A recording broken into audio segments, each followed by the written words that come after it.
Селям алейкум, хайрлах шамлар, витаю! В эфире телеканала АТР. Вы смотрите информационно-аналитическую программу «Бугунь». В студии для вас работаю я, Гульсум Халилова. Следующие 2 часа в этой студии с гостями, которые подключатся к нам в режиме онлайн. Мы обсудим основные новости и события, которые произошли на 71-й день сопротивления, героического сопротивления Украины, украинского народа и всего свободного мира российскому фашизму. Я напомню, что мы работаем в прямом эфире. На экраны ваших телевизоров режиссера периодически выводит номер телефона. Вы можете звонить к нам абсолютно бесплатно по Вайберу.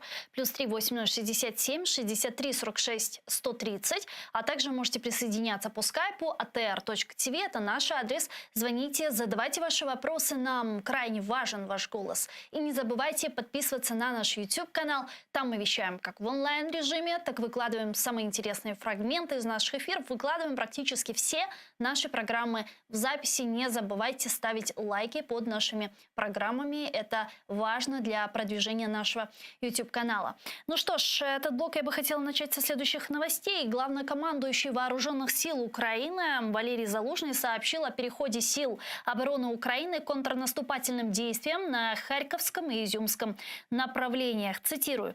Традиционно проинформировал американскую коллегу об оперативной обстановке, в частности, о перемещении основных усилий противника на Луганское направление, где в районе Попасной, Кременной и Торского продолжаются ожесточенные бои, а также переход сил обороны Украины к контрнаступательным действиям на Харьковском и Изюмском направлениях. Акцентировал на возобновлении применения российским агрессором крылатых ракет. Главной целью этих действий является разрушение логистических путей поставок военно-технической помощи Украине. По этому вопросу предоставление Украине ракетных систем залпового огня очень актуален. Конец цитаты. Об этом Залужный сказал во время разговора с председателем Объединенного комитета начальников штаба США генералом Марком Милле. С нами сейчас на прямой связи Юрий Федоров, военный и политический обозреватель из Праги. Пане Юрию, витаем вас. Селям алейкум. Добрый день. Добрый Салям день. алейкум. Пане Юрию, 71 день уже как идет широкомасштабная война России против Украины, против всего свободного мира. Это активная фаза войны. Мы-то знаем, что она началась еще с оккупации Крыма в 2014 году. Вот за последние эти 2 месяца, за 71 день, какой вам показалась российская армия? Ну, должен сказать, что российская армия напомнила мне в известной мере, конечно, определенную такую потемкинскую деревню, потому что вначале предполагалось, что это вторая армия по мощности в мире, по боевой мощи, по боевой эффективности, по количеству танков, боевых машин пехоты, ракет и всего прочего. Но на самом деле оказалось, что эта армия не так страшна, как ее представляли российские военные, пропагандисты, как российские генералы докладывали об этом не только широкой публике, но и, я думаю, убеждали в этом и Владимира Путина, что и помогло ему принять это чудовищно безумное решение о вторжении в Украину. Это стало неожиданностью для самих даже российских генералов или нет? Ну, в известной мере да. В известной мере да, потому что они-то были уверены в том, что армия готова к блистательной, молниеносной победе. И даже, ну, это хорошо известно, тем не менее, стоит об этом сказать еще раз, даже везли в обозах, когда наступали на Киев и Харьков, если я не ошибаюсь, везли в обозах парадную форму, там медали, ордена, и намеревались там через неделю после вторжения пройти победным маршем по Крещатику и так далее. Это все свидетельствует о том, что военное командование российское не представляло себе ни реальной боевой мощи своей собственной армии и не представляло себе боевую мощь и возможность сопротивления со стороны вооруженных сил Украины. Они просчитались.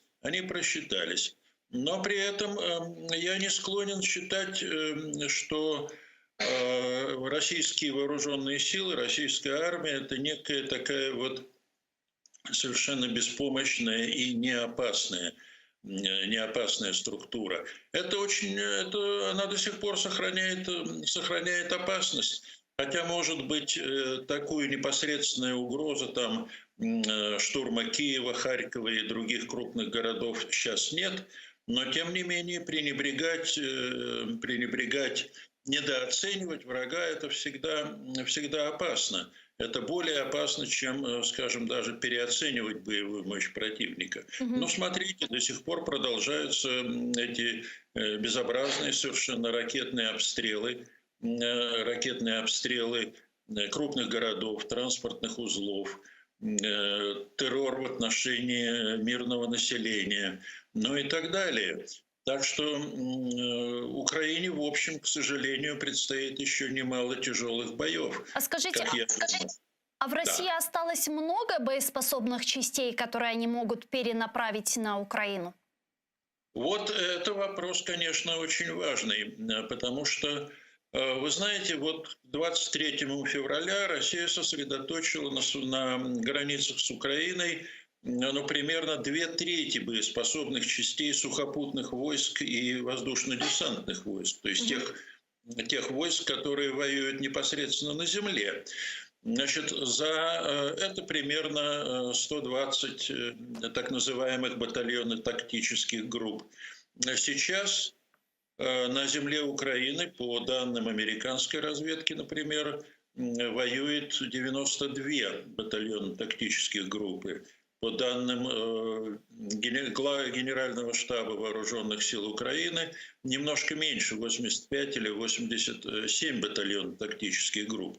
Но вот считайте, что количество боеспособных соединений, которые Россия может использовать в войне против Украины, сократилось, скажем, на четверть, где-то между четвертью и 1/3. Но это все-таки еще значительная сила. Если не будет мобилизации, если Путин не рискнет призвать в армию еще несколько десятков тысяч, может быть, сотню тысяч военнообязанных запаса, тогда ресурсы, резервы личного состава российской армии, которые можно использовать в войне против Украины, уже близки к истощению. Кстати, по поводу мобилизации, многие говорят о том, что и в частности в Главном управлении разведки Министерства обороны Украины говорят, что Путин может объявить мобилизацию 9 мая.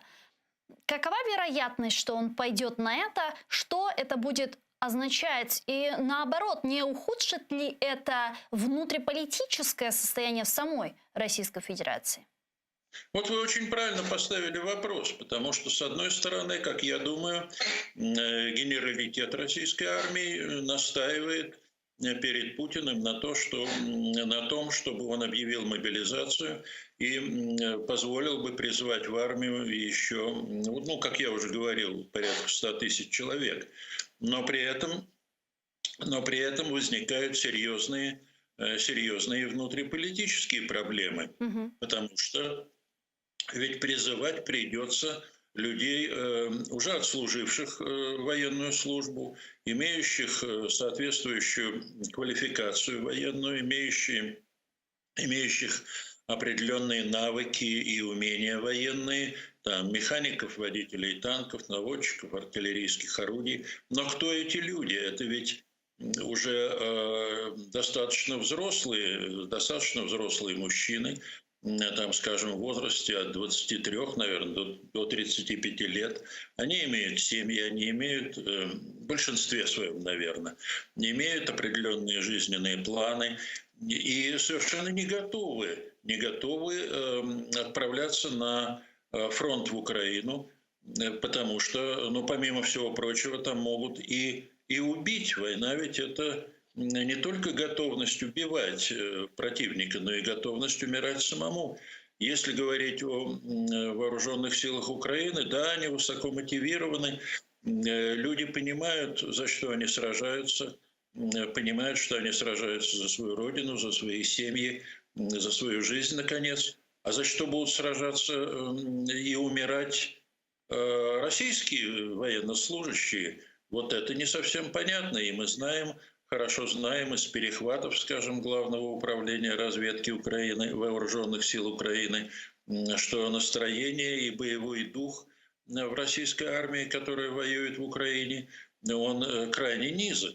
И, кстати, об этом говорят и не только разведка Украины, но и разведывательные службы Великобритании, Соединенных Штатов и других государств, которые внимательно наблюдают за тем, что происходит на войне на фронте в Украине. Поэтому тут Путин стоит перед очень тяжелой дилеммой. Либо ему нужно действительно призывать новых военнослужащих, объявлять мобилизацию, но при этом эти люди совсем не горят желанием ехать в Украину, а получив в руки оружие, неизвестно, куда они его направят. Может быть, они его направят против своих командиров, которые будут гнать их в бой. А зачем им это нужно? Я вот этого не понимаю. Я думаю, что этого не понимает, что это прекрасно отдает себе отчет в этом и президент Российской Федерации при всех своих таких авантюристических наклонностях и явной неадекватности. Все-таки он хорошо понимает, какие угрозы его ждут в этом случае. А какая, на ваш взгляд, сейчас цель Путина? Чего он пытается добиться стратегически? Ну, цель Путина остается, в общем, стратегическая цель, основополагающая цель Путина остается той же самой, которую он поставил перед собой или перед Россией в самом начале войны. Это уничтожение независимости Украины, превращение ее, ну, если не в протекторат Российской Федерации, или просто присоединение к Российской Федерации. Есть и такие документы, которые были захвачены вооруженными силами Украины в некоторых разгромленных бригадах российской армии, в штабах. Теперь, если говорить о конкретных, более таких узких целей, сиюминутных, я думаю, что цель Путина заключается в том, чтобы как можно больше территории, по размеру территории, отторгнуть от Украины. Ну, прежде всего, речь идет о Донецкой и Луганской областях в их административных границах, а также на юге. Потому что вот даже появились такие сообщения о том, что Путин или, там, скажем, в Москве, в Кремле готовится объявить некое государство, независимая Южная Русь, которое должно состоять из Одесской, Николаевской, Херсонской и Запорожской областей. То есть они к Крыму хотят присоединить и такую условную Тавриду создать очередную? Вот либо присоединить к Крыму, либо создать какое-то новое государство типа вот Донецкой, какой-то вот этих Донецкой и Луганской народных республик. Вроде бы на первый взгляд независимая, но на самом деле находящаяся под полным контролем России. Тут, Ну а что это даст Путину? Ведь это уже не 14-й год, они же на протяжении 8 лет, там, после оккупации Крыма и псевдоприсоединения его к Российской Федерации, пытались мир убедить в том, что вот Крым – это субъект Российской Федерации, якобы там прошло волеизъявление народа, там выбрали, что не прошло, то есть мир это не съел. И сейчас во второй раз попытаться то же самое провернуть, но это же уже никто в это не поверит, как, впрочем, и не поверил в 2014 году. Ну, не поверит, конечно, но если Путин рассчитывает на то, чтобы держать эти территории фактически оккупированными, но он может рассчитывать на это. Но другой вопрос, позволит ли Украина, так сказать, оккупировать эти территории, держать их под российским господством достаточно долго. Вот в этом-то я как раз уверен, что не позволит. И я думаю, что для этого есть все основания у Украины, значит, отвоевать в конечном итоге, а может быть даже уже в течение ближайших месяцев, отвоевать те территории, которые были оккупированы в ходе этой войны, а может быть и те территории, которые были оккупированы российской армией в 1914 и 15 годах. Потому что, видите, в Украину поступает большой поток современных вооружений с Запада. Вот не случайно генерал Залужный в разговоре с Марком Милли, который вы упомянули только что, он говорил о необходимости получении из Соединенных Штатов реактивных систем залпового огня. А это очень американских систем, это очень мощное дальнобойное оружие, вооружение, которое может позволить Украине, ну, наряду с другими, конечно, вооружениями, которые она получает, может позволить Украине резко усилить боевую мощь вооруженных сил и разгромить российскую армию, которая, кстати говоря, потеряла уже почти треть тех танков, которые у нее имелись в боевых частях, в регулярных частях. Вот за 2 с небольшим месяца Россия потеряла почти 1100 танков, причем наиболее современных, наиболее боеспособных, и вынуждена сейчас перебрасывать в Украину те вооружения, танки, там, боевые машины пехоты и прочее, которые находились на длительном хранении. А что такое длительное хранение, когда танк находится где-то на складе в течение, там, я не знаю, 20-30 лет? Вы представляете, вот если автомашина находится в гараже 20 лет, и попробуйте ее завести, ничего у вас не получится, потому что там половина всего уже вышла из строя. Но вот так и с танками, которые сейчас лихорадочно, и танками, другим вооружением, которые сейчас лихорадочно Россия пытается бросить в Украину вот в эти, значит, апрельские, может быть, майские дни. Пане Юрию, вот такой вопрос, который сейчас очень часто задают журналисты. На этапе разгрома российской армии, а у меня нет в этом никаких сомнений, мы верим в вооруженные силы Украины, Путин может применить тактическое ядерное оружие или нет? Или, возможно, Путина на этом этапе уже вообще не будет? Ну, вы знаете, я думаю, что такие возможности, такие настроения в Кремле, они имели место. Но вот обратите внимание, в последний месяц уже западные страны, которые в начале войны, в первый месяц войны в Украине крайне болезненно относились к такой перспективе и говорили о том, что нет, никогда мы не допустим того, чтобы война перешла через границы Украины, мы не будем вмешиваться в эту войну, мы не будем раздражать Путина, постараемся его не раздражать, постараемся, значит, подтолкнуть Украину к какому-то компромиссному миру, но имея в виду, в общем, фактически, если не капитуляцию Украины, то почти капитуляцию. А теперь риторика западных государств, западных лидеров изменилась кардинально. И они уже говорят о военной победе Украины. А это значит, и делают достаточно много для того, чтобы эта победа была достигнута. Значит, у них есть какая-то уверенность в том, что если Путин попробует применить ядерное оружие или будет происходить подготовка к этому применению, а такая подготовка, она всегда вскрывается разведывательными службами и Соединенных Штатов, и Великобритании. Там я не хочу входить в детали сейчас этого, чтобы не перегружать этими деталями наших слушателей и зрителей. Но, тем не менее, есть целый ряд признаков, которые отслеживаются и со спутников, и с помощью радиоперехвата, и целым рядом других методов, которые показывают, что да, вот страна, некая, обладающая ядерным оружием, в данном случае Россия, готовится действительно к его применению. И, соответственно, я думаю, что есть некоторые планы у западных государств, рассчитанные на то, чтобы предотвратить это применение, ну, либо политическими методами, указав Путину на тяжелейшие последствия, которые это будет иметь для него лично и для России. А что может остановить Путина?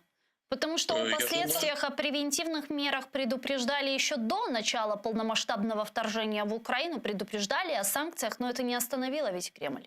Ну, санкции, это экономические санкции. И для Путина лично эти экономические санкции, может быть, и не играют никакой роли. А вот когда встает угроза, появляется угроза для него, для его жизни, или появляется угроза, скажем, превентивного удара по российским складам ядерного оружия, где они находятся, есть такие базы, централизованные базы хранения ядерных боеприпасов, которые могут быть уничтожены даже не ядерным оружием, а обычным. Вот такого рода меры могут отрезвить Владимира Путина.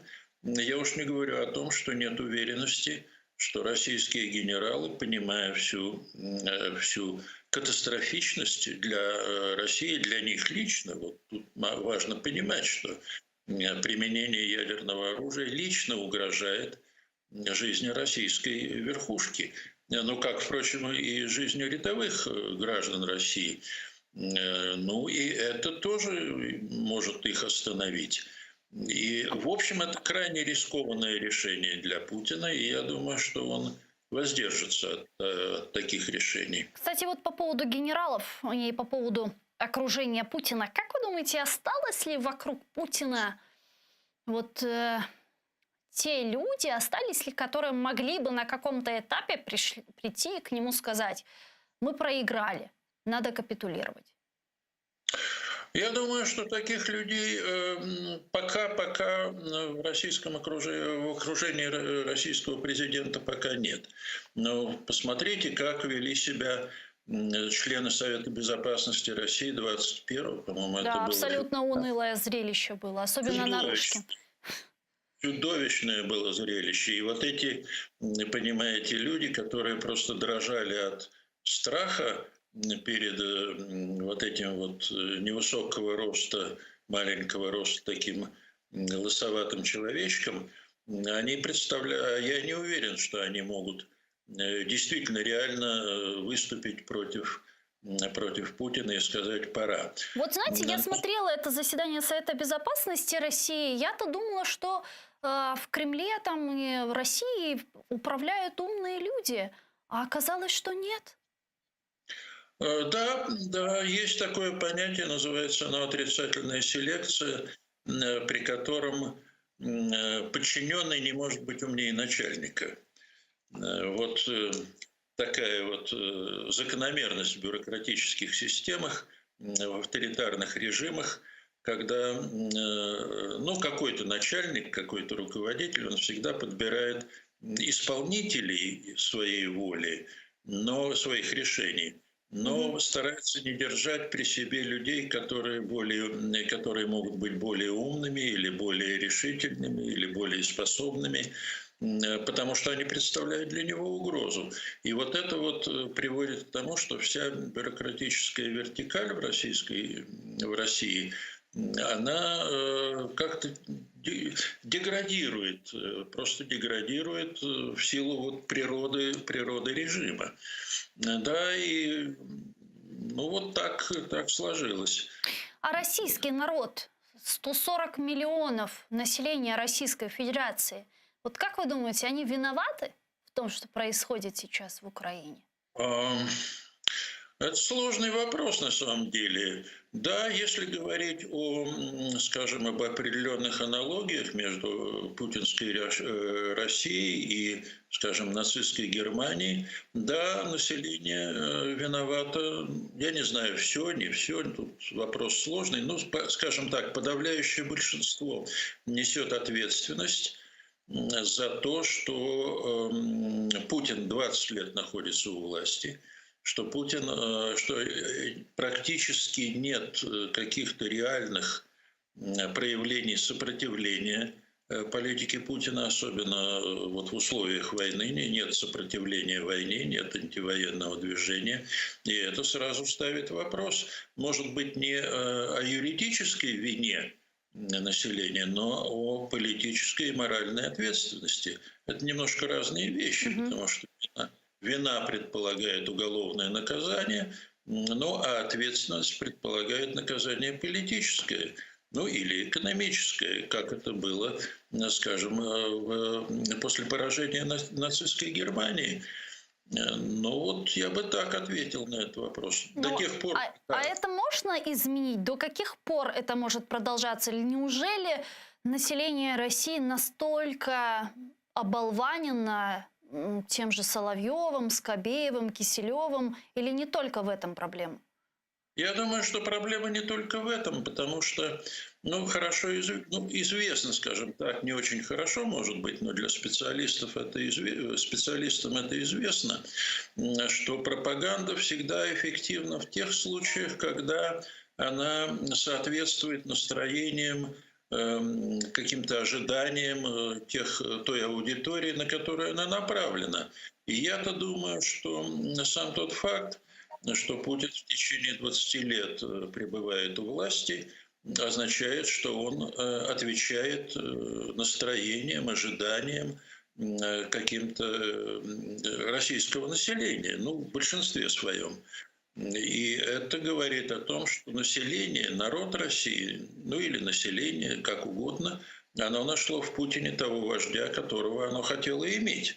Вот в чем, на мой взгляд, трагедия России. И не только России, но и окружающих стран, и в том числе Украины, которая стала объектом российской агрессии. Так что ответственность населения, да, она существует. А вот как с этим справиться, я боюсь, что в ближайшее время исправить это будет очень трудно. По поводу времени, на ваш взгляд, последний вопрос. Насколько может затянуться эта война?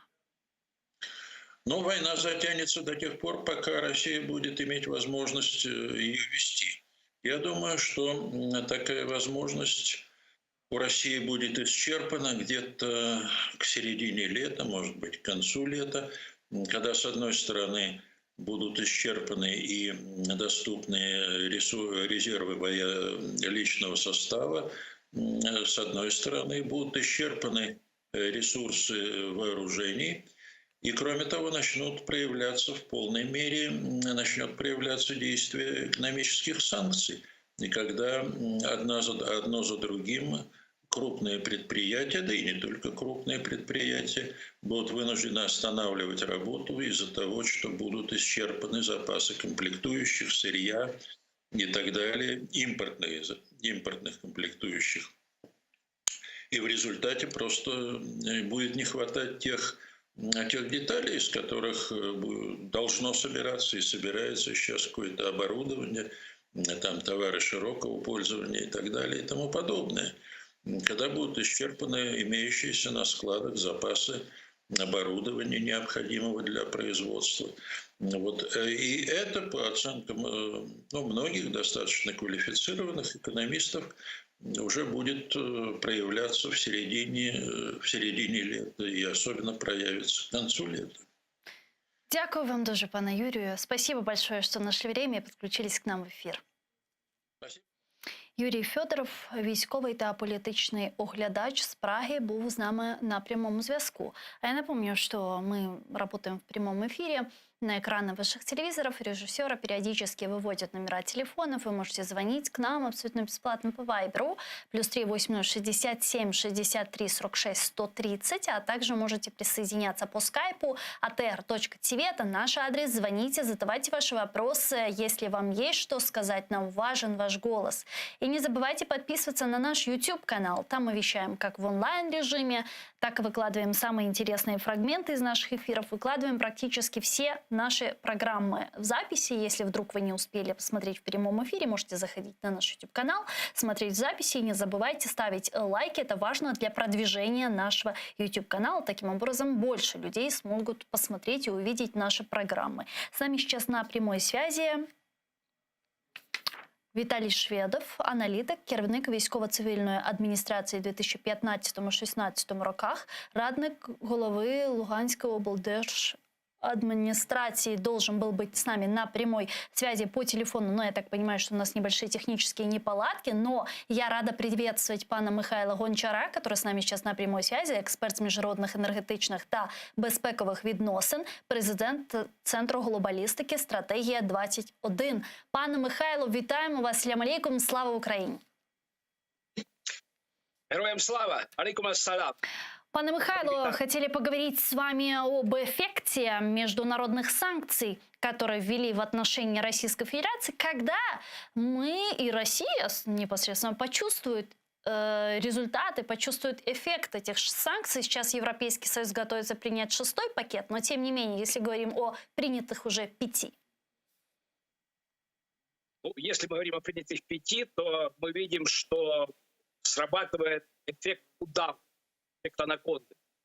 Разумеется, надо понимать так, что внезапного эффекта быть не может.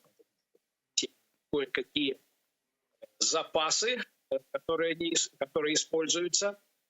Но здесь вопрос главный состоит в том, чтобы проводилась системная политика санкционная. И мы видим, что идут пакет за пакетом эти санкции. Разумеется, с нашей точки зрения необходимо действовать Европейскому Союзу внезапно более жестко и более быстро. Но тут важно понимать одну вещь. Скажем, если мы предположим мгновенное введение энергетического эмбарго, то это отзовется сразу прыжком цен на европейском рынке, и, соответственно, Россия будет получать больше, чем она получает. Поэтому работа Европейской комиссии, она во многом идет так, чтобы уменьшить прежде всего финансовый эффект. И вот здесь очень важно, что, например, санкционирован Сбербанк, отключен от системы SWIFT.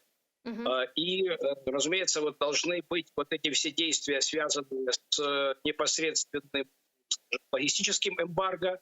Это должно быть совмещено с действиями в финансовом секторе точно так же. Тогда будет эффект.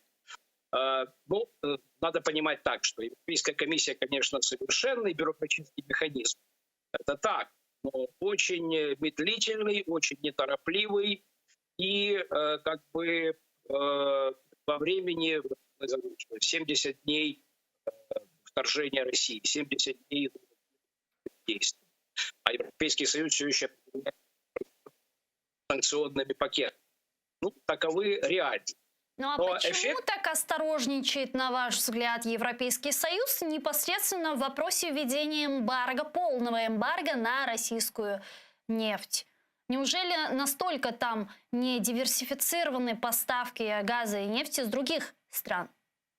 Нет, если мы посмотрим в целом Европейский Союз, то по нефти поставки диверсифицированы. Зависимость Европейского Союза от нефти, российской нефти, имеется в виду, где-то на четверть.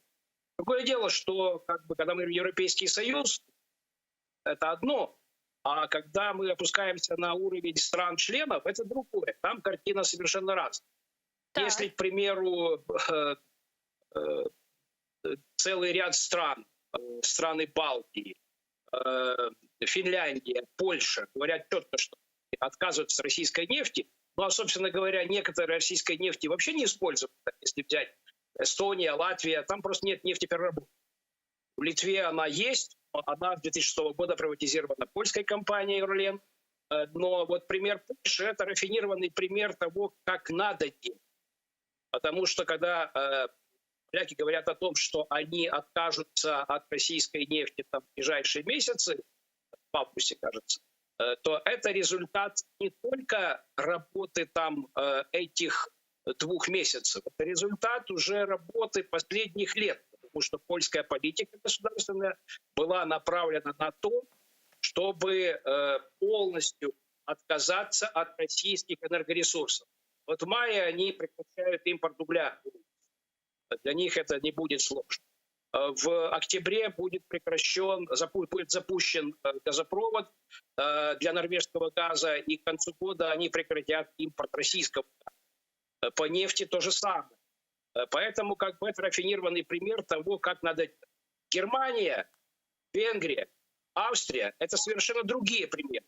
Примеры того, как не надо делать, при всем том, что соответствующие директивы Европейского Союза предусматривали и обязывали делать диверсификацию. Золотое правило.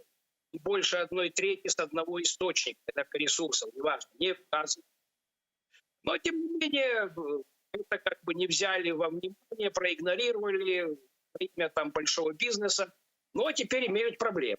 Но при этом, насколько я знаю, извините, вас перебила, пан Олексію, вы меня поправите, если вдруг я ошибаюсь, насколько я читала и видела, Германия готовит 4 ЛНГ-терминала для сжиженного газа. Означает ли это, что они готовятся к отказу от российской нефти?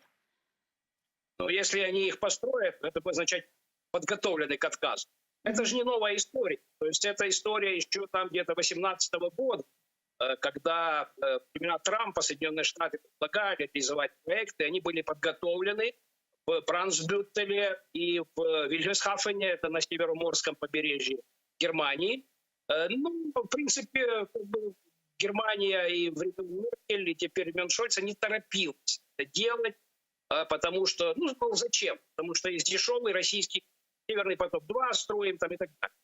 Теперь они осознали всю пагубность этой политики, но далеко не все, кстати. Вот. И даже взять того же Шольца, он вынужден занимать такую позицию. Вряд ли это его искренняя позиция, связанная с тем, чтобы отказаться от российского газа. Но, тем не менее, он вынужден обращать внимание на позицию партнеров по коалиции, зеленых и свободных демократов, и как бы они делают шаги действительно в правильном направлении. Другое дело, что получить быстрого эффекта на протяжении месяцев невозможно. Хотя и подсказывают, например, вице-канцлер Роберт Габек, который представляет зеленых, что стационарный терминал, LNG-терминал построить, это долго и дорого. Можно привлечь мобильные регазационные установки по принципу, как это сделали литовцы в Клайпеде или хорваты на острове Крка. Да, тогда можно более быстро решить вопрос. Но увидим в ближайшее время, но прогресс в переосмыслении подхода в Германии мы видим. Вот в Венгрии там совершенно другое. Там мы видим четкую ориентацию, более того, как бы сознательную обструкцию уже как бы согласованной европейской политики на эмбарго, манипуляции определенные и так далее. Та же Венгрия имеет возможность брать с хорватского терминала, ЛНГ-терминала дополнительные объемы, а не замыкаться только на российский газ. Еще вот такой вопрос.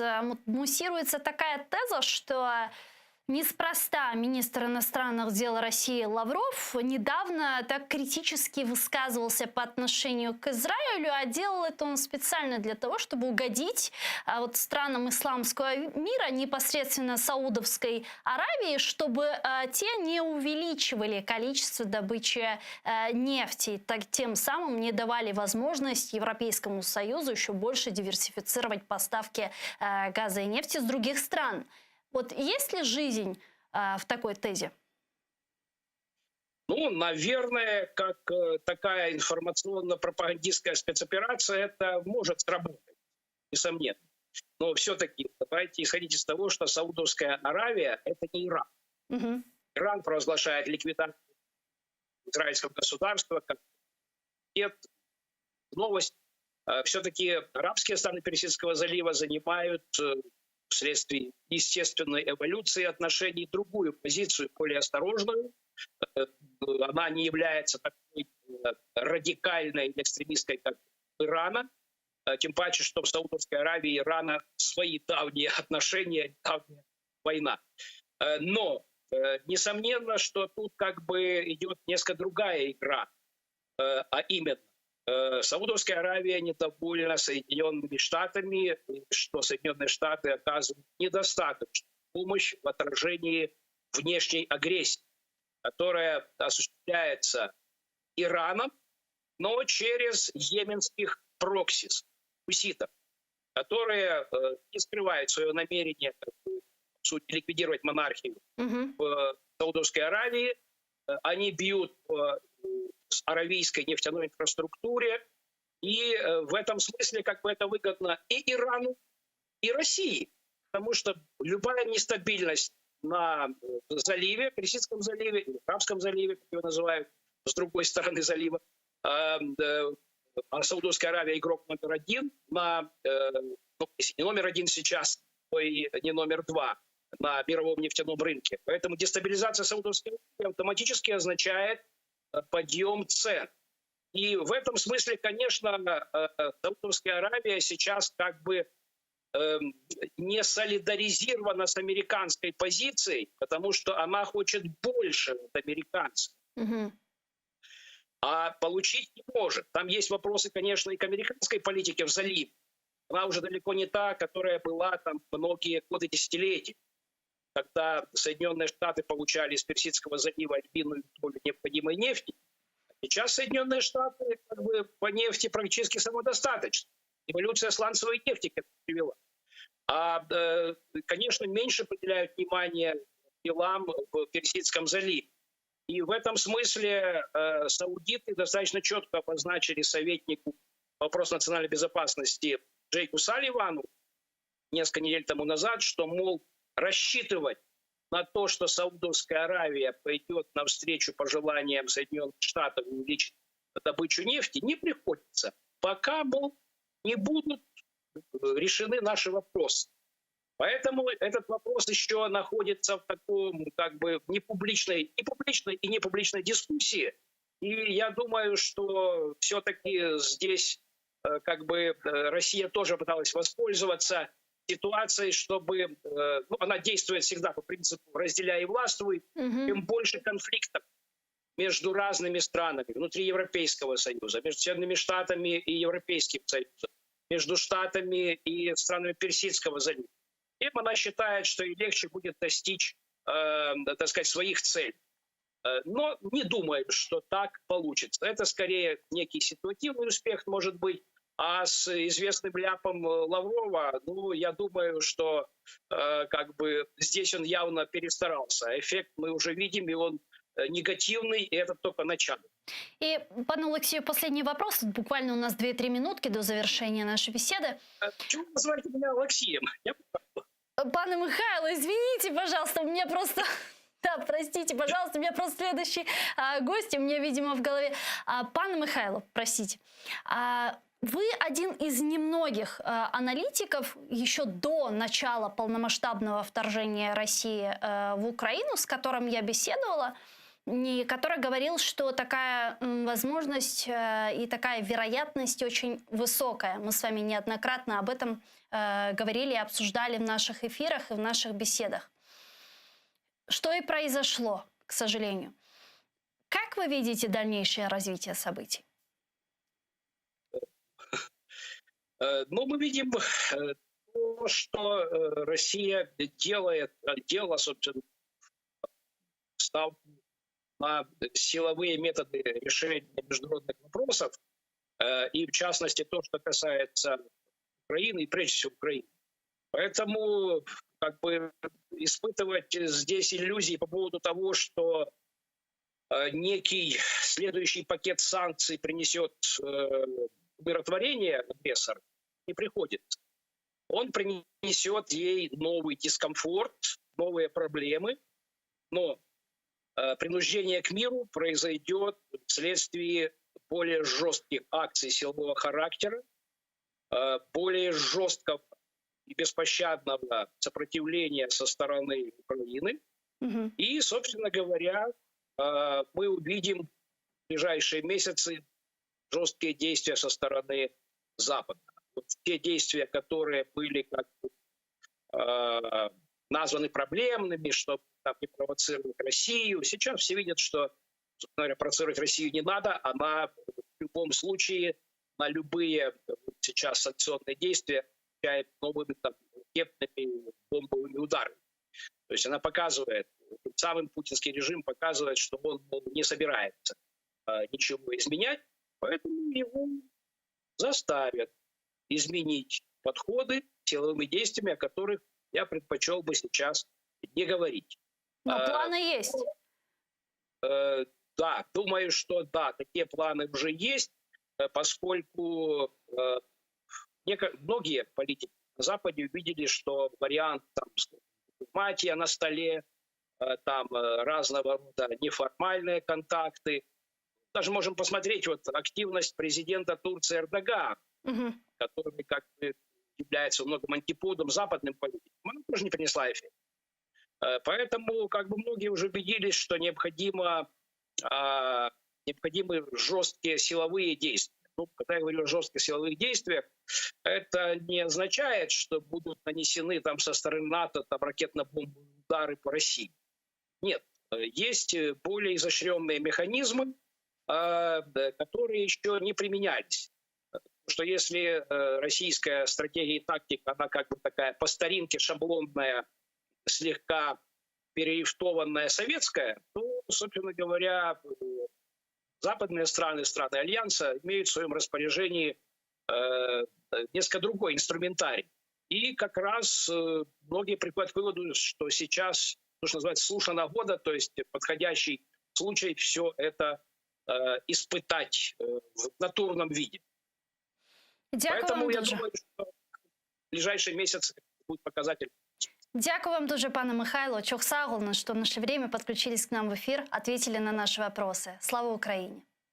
Героям слава! Михайло Гончар був з нами на прямому зв'язку. Експерт з міжнародних енергетичних та безпекових відносин, президент Центру глобалистики «Стратегия 21». А мы пока ждем соединения следующего гостя, Михайло Притулы, который должен присоединиться к нашему эфиру. А я напомню, что мы работаем в прямом эфире. Вы можете звонить к нам как по Вайберу, так и по Скайпу, задавать ваши вопросы нашим гостям, на которые те попытаются ответить. А тем временем защитники Азовстали обратились к президенту Украины Владимиру Зеленскому, чтобы он позаботился о раненых военных. У нас есть прямое обращение Святослава Паламара, заместителя командира полка Азов. Я предлагаю послушать его. Слава Україні! Уже третю добу, як ворог прорвався на територію заводу «Азовсталь», де тривають важкі кровопролитні бої. Оборонці міста вже 71 день б'ються сам на сам з переважаючими силами противника. Та чорт забирай, проявляють таку витримку і героїзм, що Україна повинна знати, що означає бути вірним батьківщині. В черговий раз росіяни порушили обіцянку щодо перемир'я та не дали можливість на евакуацію цивільних осіб, які продовжують ховатися від обстрілів у підвалах заводу. Закликаю світову спільноту евакуювати цивільних та особисто звертаюсь до Верховного Головнокомандувача, щоб подбав про поранених солдат, які в страшних муках помирають від неналежного лікування. Дайте можливість забрати тіла воїнів, щоб українці могли попрощатися зі своїми героями. Відреагуйте належним чином на критичну ситуацію, в якій противник не дотримується жодних етичних норм, конвенцій та законів, знищуючи людей на очах у всього світу, керуючись вседозволеністю і безкарністю. Слава Україні! Героям слава! Только что мы послушали обращение заместителя командира полка Азов Святослава Паламара, позывной «Калина», который обратился как к главнокомандующему, то есть президенту Украины Владимиру Зеленскому, так и к международному сообществу, чтобы те помогли эвакуировать раненых украинских военных и гражданских, которые продолжаются находиться на территории завода «Азовсталь» уже на протяжении 70 дней. Героически сопротивляются украинские защитники, украинские солдаты, вооруженные силы полка Азов и украинские морпехи российскому фашизму в блокированном Мариуполе. И, к сожалению, на территории Азовстали сейчас находится порядка 500 раненых украинских военных, а также гражданских, которые нуждаются в немедленной эвакуации. Но действительно мы за эти несколько недель видели огромное количество попыток западных чиновников, в том числе и генсека Организации Объединенных Наций Антонио Гутерриша, который с этим вопросом приезжал в Москву и встречался с президентом России Путиным, где они обсуждали вопрос возможной эвакуации раненых украинских военных и гражданских с Азовстали. Более того, после этого Гутерриш приезжал и в Киев. Мы видели много попыток президента Турецкой республики Реджепа Таипа Эрдогана, который предлагал свою помощь в вопросе эвакуации людей из Мариуполя, но, к сожалению, в Кремле отказываются предоставлять зеленый коридор, отказываются эвакуировать людей с Мариуполя и продолжают штурмовать завод «Азовсталь» уже на протяжении 2 дней. Идут очень ожесточенные бои на этой территории. Российским оккупантам, к сожалению, вчера удалось прорваться на территорию завода, и там сейчас продолжаются жестокие Бои. Тем временем войска России пытаются нарастить темпы наступления на востоке Украины с целью выхода на административные границы Луганской и Донецкой областей, а также развивать наступление на Запорожском и Криворожском направлениях. Об этом свидетельствуют в Генеральном штабе Украины. В частности, об этом пишется в сводках на 18 часов. Враг также активизировал, пишут там, нанесение ракетно-бомбовых ударов с целью разрушения транспортной инфраструктуры Украины на Донецком направлении.